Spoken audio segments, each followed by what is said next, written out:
بسم اللہ الرحمن الرحیم۔ آج کی میری گفتگو اس حوالے سے ہے کہ آج بعض لوگ اس بات کو کئی طریقوں سے بیان کرتے ہیں اور اہل سنت پر لعن طعن کرتے ہیں کہ جناب ابو طالب جو ہیں وہ رسول اللہ کے نکاح خان ہیں، اور تم کیسے مسلمان ہو کہ رسول اللہ کے نکاح خان کو تم مومن نہیں مانتے، پھر رسول اللہ کا نکاح کیسے صحیح ہے، پھر تم بھی کسی کافر سے نکاح پڑھا لو۔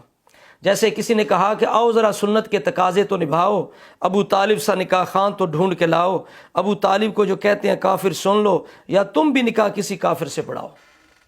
تو اس طرح کر کے کئی انداز سے یہ لوگوں کو گمراہ کرنے کی کوشش کرتے ہیں، دھوکہ دینے کی کوشش کرتے ہیں، حالانکہ بالکل صریح ہے، یہ اللہ رب العزت کا اپنا نظام ہے، اس کی حکمت ہے کہ جناب ابو طالب کے بارے میں بالکل صریح حدیث ہے، صحیح حدیث ہے، واضح طور پر قرآن پاک کی ایسی آیات ہیں جن کے متعلق مفسرین کا اجماع ہے کہ یہ ابو طالب کے بارے میں نازل ہوئی جب انہوں نے رسول اللہ کی بات کو نہ مانا اور کلمہ نہ پڑھا۔ تو ان کو چھوڑ کے پھر اس طرح کی باتیں کرنا، یہ اہل علم کو یا جو لوگ انصاف پسند ہے انہیں زیب نہیں دیتا۔ یہ خوش اس بات پہ ہم بھی نہیں ہیں، اللہ جانتا ہے کہ ابو طالب جو ایمان نہیں لائے، ہمیں بھی اس بات پر خوشی ہوتی، جس طرح ابو بکر صدیق نے کہا کہ یا رسول اللہ کاش آج میرے والد کی جگہ آپ کے چاچے ابو طالب ایمان لے کے آتے۔ ہم بھی یہ کہتے ہیں، لیکن جو بات حقیقت ہے، واضح ہے، اس کا ہم کیسے انکار کریں؟ اجماع مفسرین کیسے چھوڑ دیں؟ صریح حدیث کیسے چھوڑ دیں؟ امت جمہور کا جو موقف ہے وہ کیسے چھوڑ دیں؟ صوفیاء کا عقیدہ کیسے چھوڑ دیں؟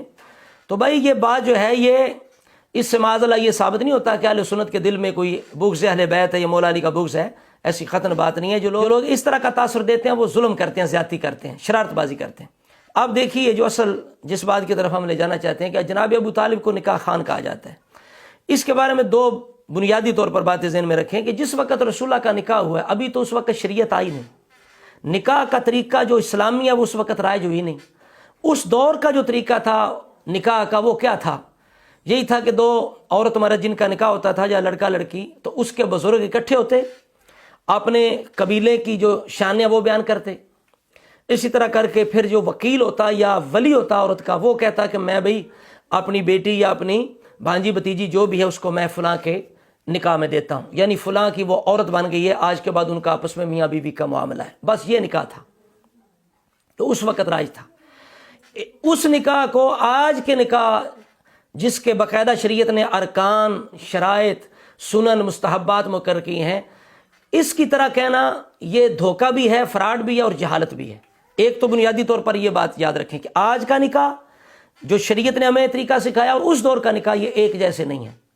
دوسری بات یہ ہے کہ اس وقت تک ابھی رسول اللہ علیہ السلام نے چونکہ اعلان نبوت نے کیا، تو اس لیے جب صحیح حدیثوں کے اندر ہے کہ رسول اللہ نے وصال کے وقت جناب ابو طالب سے یہ مطالبہ کیا کہ اے چاچا آپ کلمہ پڑھو، میں قیامت کے دن تمہاری شفاعت بھی کروں گا، گواہی بھی دوں گا، لیکن ابو طالب نے اظہار نہیں کیا، رسول اللہ کی بات نہ مانی۔ یہ بخاری، مسلم، دیگر کتب حدیث کے اندر صحیح روایات موجود ہیں۔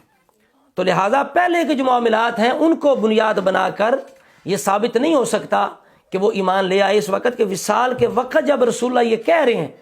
اب پچھلی جتنی بھی دلیلیں دی جاتی ہیں کہ جی انہوں نے ان کے گھر میں کھایا، پھر وہ اگر مومن نہیں تھے ان کے گھر میں کھانا کیسا ہو گیا، یا جو انہوں نے نکاح کیا پھر اگر وہ مومن نہیں تھے نکاح کیسے ہو گیا، یہ ساری باتیں بے بنیاد ہیں، بے حیثیت ہیں۔ جب موت کے وقت صحیح حدیثوں میں رسول اللہ نے کہا اے چاچا ایک دفعہ پڑھ جا، بعض میں میرے کان میں پڑھ دے، لیکن انہوں نے انکار کیا اور اقرار نہیں کیا۔ تو یہی علماء نے فتاوی شامی کے اندر یہی فرما رہے ہیں کہ اس طرح اگر کوئی بندہ کرتا ہے تو اس کا ایمان ثابت نہیں ہوتا۔ یہ بنیادی بات ہے۔ اگلی بات یہ ہے، ہم نے اس میں غور و فکر کیا کہ ہم تلاش کریں کہ کیا واقعی ابو طالب نکاح خان ہیں۔ تو ہم نے جو تحقیق کی وہ آپ کے سامنے پیش کرتے ہیں، اور اگر کسی کو اختلاف ہو تو وہ ایک کوئی روایت تاریخ کی ہمیں دکھا دے جس کے اندر یہ ہے کہ جناب ابو طالب جو ہیں وہ رسول اللہ کے نکاح خان تھے، یہ الفاظ کہ انہوں نے نکاح پڑھایا، وہ نکاح خان تھے۔ ایک کوئی ایسی روایت تاریخ سے دکھا دو، چونکہ واضح طور پر آپ کہہ رہے ہیں کہ آؤ ذرا سنت کے تقاضے تو نبھاؤ، ابو طالب صاحب کو نکاح خان تو ڈھونڈ کے لاؤ، آپ بالکل واضح الفاظ میں نکاح خان کہہ رہے ہیں۔ تو ہمیں اسی طرح تاریخ کی کسی کتاب میں یہ دکھا دیں، سیرت کی کسی کتاب میں دکھا دیں کہ ابو طالب نکاح خان تھے، انہوں نے نکاح پڑھایا، ہم ماننے کو تیار ہیں۔ لیکن ہم نے متعدد کتب دیکھی سیرت کی اور حالات صحابہ کی، جہاں یہ ذکر ہے نکاح سیدہ خدیجہ کبریٰ رضی اللہ تعالی عنہا کا۔ تو اگر سب کا ہم خلاصہ پیش کریں تو ہم اس طرح پیش کریں گے کہ بعض کتابوں کے اندر تو جناب ابو طالب کا ذکر ہی نہیں ہے، صرف حضرت امیر حمزہ کا ذکر ہے۔ آپ اسد الغابہ اٹھا کے دیکھ لیں دیگر کی کتابوں کے اندر کہ امیر حمزہ گئے، انہوں نے جا کے رشتہ مانگا، اور سیدہ خدیجہ کے جو چچا تھے عمر بن اسد، انہوں نے جناب نکاح کر دیا۔ اور بعض میں ہے کہ رسول اللہ کے ساتھ آپ کے چچا حضرت امیر حمزہ بھی تھے، جناب ابو طالب بھی تھے، اور حضرت سیدنا صدیق اکبر رضی اللہ تعالیٰ عنہ بھی تھے، اور بھی آپ کے معزز جو لوگ تھے خاندان کے وہ ساتھ تھے۔ بعض روایتوں کے اندر یہ ہے، اور اس سب کو جمع کیا جائے تو اس طرح ہے کہ رشتہ جا کے مانگا حضرت امیر حمزہ رضی اللہ تعالیٰ نے، جب نکاح کا وقت آیا تو اس وقت حضرت امیر حمزہ جناب ابو طالب اس وقت موجود تھے وہاں۔ اسی طرح حضرت ورقہ بن نوفل جو ام المومنین خدیجہ کبریٰ رضی اللہ تعالی عنہا کے چچا کے بیٹے تھے، وہ بھی اس وقت وہاں موجود تھے، اور ام المومنین خدیجہ کبریٰ رضی اللہ تعالی عنہا کی طرف سے آپ کے چچا جو تھے وہ آپ کے وکیل تھے، عمر بن اسد جن کا نام تھا، وہ آپ کے وکیل تھے۔ تو اب اس طرح ہے کہ سب سے پہلے خطبہ جو ہے وہ جناب ابو طالب نے پڑھا، اس کے بعد ورقہ بن نوفل نے پڑھا، اس کے بعد جناب ابو طالب خود کہتے ہیں کہ جو چچا ہیں خدیجہ کے عمر بن اسد، انہیں کہیے وہ بھی خطبے میں شامل ہو جائیں۔ اب انہوں نے بھی خطبہ پڑھا۔ اب 3 خطبہ پڑھنے والے ہیں، آج دیکھ لیں کس طرح خطبہ ہوتا ہے، اور وہاں 3 بندوں نے خطبہ پڑھا۔ اب بتائیے آج کا نکاح تو وہ نکاح ایک ہے، تو اس طرح کر کے 3 بندوں نے خطبہ پڑھا۔ اب جو الفاظ ہوتے ہیں ایجاب و قبول ہم جنہیں کہتے ہیں کہ فلاں کی بیٹی جو ہے فلاں کے ساتھ اس کا عقد ہو گیا، نکاح ہو گیا، معاہدہ ہو گیا، آج کے بعد وہ میاں بیوی ہیں، وہ الفاظ کس نے کہے؟ وہ سیدہ خدیجہ کبریٰ رضی اللہ تعالیٰ عنہ کے چچا عمر بن اسد نے کہے، اور اسی طرح ورقہ بن نوفل نے وہ الفاظ کہے۔ اور ورقہ بن نوفل نے کیا کہا کہ اے خاندان قریش کے سرداروں گواہ ہو جاؤ، میں نے خدیجہ بنت خویلد کو محمد بن عبداللہ کے نکاح میں دے دیا ہے۔ یہ ورقہ بن نوفل نے الفاظ کہے۔ اس کے بعد عمر بن اسد جو تھے ان کے چچا، انہوں نے یہ الفاظ کہے، اشہدوا یا معشر القریش انی قد انکحت محمد بن عبد اللہ خدیجہ بنت خویلد شاہد علی ذالک صنادید قریش۔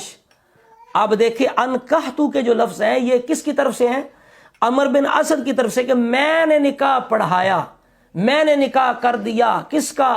خدیجہ بنت خویلد کا محمد بن عبداللہ کے ساتھ۔ آپ ساری کتابوں کو دیکھیے، اگر آپ کو کوئی ایسی روایت نظر آئے کہ جس میں صرف ابو طالب کے نکاح پڑھانے کا ذکر ہو تو ہم ماننے کے لیے تیار ہیں، لیکن آپ جب تحقیق کریں گے تو خلاصہ یہی نکلے گا کہ رشتہ مانگا حضرت امیر حمزہ نے، اور ادھر سے جو وکیل تھے ام المومنین کی طرف سے وہ تھے عمر بن اسد ان کے چاچا۔ اور یہ جو روایت ہے کہ ان کے والد اس وقت زندہ تھے، معاذ اللہ انہیں شراب پلائی گئی، یہ ساری جھوٹی روایتیں ہیں۔ آپ کے والد پہلے وصال کر گئے تھے، چاچا تھے عمر بن اسد، اور یہی صحیح ہے۔ عمر بن اسد ادھر سے وکیل ہے، ادھر سے ابو طالب بھی ہیں، امیر حمزہ بھی ہیں، ابو بکر صدیق بھی ہیں، یہ سارے ایک برات کی صورت میں جاتے ہیں، وہاں بیٹھتے ہیں۔ سب سے پہلے خطبہ ابو طالب پڑھتے ہیں، پھر جناب ورقہ بن نوفل پڑھتے ہیں، پھر اس کے بعد عمر بن اسد پڑھتے ہیں خطبہ، یہ 3 حضرات خطبہ پڑھتے ہیں، اور آخر میں جو الفاظ ہیں وہ ورقہ بن نوفل کہتے ہیں اور عمر بن اسد کہتے ہیں۔ تو یہ حقیقت ہے نکاح مصطفیٰ علیہ السلام کی سیدہ خدیجہ ام المومنین کے ساتھ، یہ اس کی حقیقت ہے۔ آج لوگ کس طرح ہم حیران ہوتے ہیں کہ یار یہ بندے روافظ کے پیچھے چلتے ہوئے بغیر کسی بنیاد کے چھوٹے سے اشارے کے ساتھ اپنے سے ایک بات بنا لیتے ہیں، پھر اس پر بہت بڑا عقیدہ نظریہ اس کی جناب پوری عمارت بنا لیتے ہیں، پھر بنا کے دوسروں کو معاذ اللہ منکر اہل بیت اور بغض اہل بیت اور بغض علی کیا کیا کہہ کے جناب لعن طعن کرتے ہیں اور شرارتیں کرتے ہیں، امت کے اندر تفرقہ بازی کرتے ہیں۔ تو خدا کے لیے کم از کم پہلے سوچ لو، تحقیق کر لو، دیکھ لو ہم جو بات کر رہے ہیں اس کی بنیاد بھی ہے یا نہیں۔ تو لہذا یہ کہنا کہ ابو طالب نکاح خان تھے، یہ بات بالکل بے بنیاد ہے۔ خطبہ پڑھنا آپ کا مذکور ہے کتابوں کے اندر، یہ کوئی الفاظ نہیں کہ آپ نے نکاح پڑھایا۔ اگر کسی کے پاس ایسے الفاظ ہوں کسی کتاب سے بھی جو معتبر ہو تو ہم ماننے کے لیے بالکل تیار ہیں۔ اللہ رب العزت کی بارگاہ میں دعا ہے مولا تعالیٰ ہم سب کو سیدھے راستے کی ہدایت عطا فرمائے۔